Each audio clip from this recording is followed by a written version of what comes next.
Deepak Jain with us, Chairman of Lumax Group. Mr. Jain, absolute pleasure speaking with you. I'm sure an internal calculation must have been done by now of what is the GST incidence on what part of your portfolio of products. Take us through what it's stacking up for you. So I think first and foremost, big compliments to the government for actually giving this whole rationalization of GST. It has been a long pending demand from the auto sector.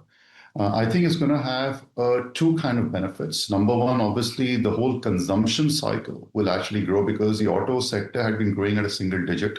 And I think now it has the ability and potential to actually push to a double digit. This also having a very direct correlation for the auto component sector. As you see, we say auto component has now single tariff line at about 18%. For Lumax particularly, most of the electrical items were already at 18%, but few of the items were at 28%. And that rationalized to 18%, we of course will be actually passing on the whole consumption to basically the end user. If I look at in 3 points of view, number one, as Lumax, we actually had given a guidance of about a 20 to 25% growth. I think now with this particularly timely intervention pre-festive season, I think the H2 may look more robust. And with that, hopefully, we should be able to be more towards the higher end of the 25% bracket. We still have to see how the pending demand, actually latent demand comes up. We still have to see how the orders book and the orders for basically the next 6 months relate. But we are very, very optimistic and bullish with basically these cuts coming in. Lastly, I think we also do have an aftermarket segment. And we say it contributes about 10% to the Lumax Auto. And for that also, we see that being this rationalization, there will be obviously much more demand generation opportunity in the aftermarket itself. There had been, again, very, very muted for the last 2 years. And with this, again, intervention, we again looked that there could be a boost in demand in that. So these are, I think, some factors which are playing well. Also from industry point of view, with this rationalization of rates, there is also where there will not be many litigations. There is the tariff line been very clear. So there is obviously ease of business, ease of compliance, and obviously there is a speedy recovery also coming through.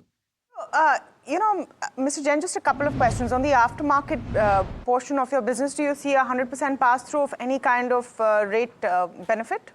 Yes, we will pass on 100% to basically the end. So wherever the MRP gets impacted due to basically this GST reduction, we will pass on the 100% benefit to the end customer. Okay, the other question is a slightly broader one.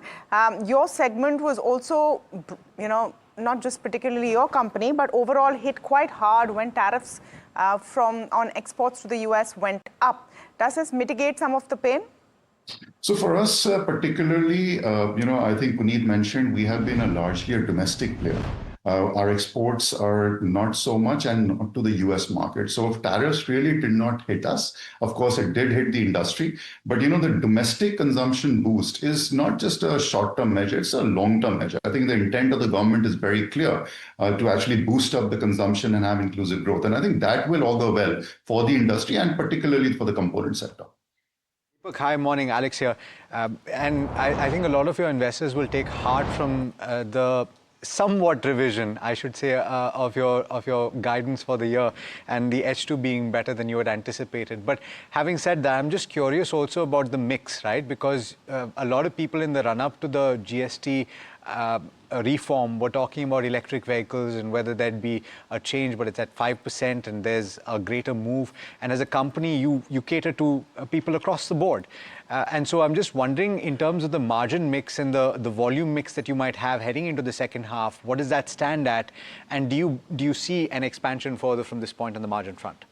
Well, thanks, Alex. A very pertinent question. Actually, Lumax Group has two listed entities, Lumax Industries and Lumax Auto Tech. Now, from a Lumax Industries perspective, you have about 65% revenue coming from past car, and within that 65%, 1/3 is actually directly coming in from the segment, which is actually the small car segment. And of course, we have an order book, which is actually largely driven almost 50 to 60% by all EVs. I think in Lumax Auto, I think the segment breakup is about 55% pass cars and about 25%, you would say, the two-wheelers. And of course, balance 10% is in aftermarket and then 10% in commercial vehicles. So again, across segments, we see across segments a positive sign. I think the government's intent of maintaining 5% on EV is very relevant. Because this means there is also policy stability. We as a group have been actually advocating more revenue on the EV segment, both in pass cars and in two-wheelers. And that, I think, will augur well with whatever investments we have done for the future as well. Mr. Jain, Neeraj, just one question. I know the GST cuts are a pass-through. So in some sense, that is, I mean, not margin accretive otherwise. But is there an input cost benefit to your company because of the GST being cut on some of your input materials at all? Do you expect that to be margin accretive for you and the auto ank space at large over the course of the next 6, 9, 12 months? I think for us, the margin accretiveness would come in on actually the growth in demand. If there is a higher H2 revenue pull from our customers, I think that would actually help offset some of our fixed costs and actually help on our margins.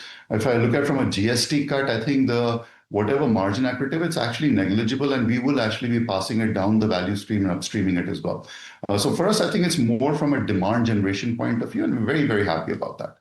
And so a lot of your peers. Mr. Jain, thank you so much for taking the time, and a pleasure speaking with you as always. Wish you all the best. Thank you.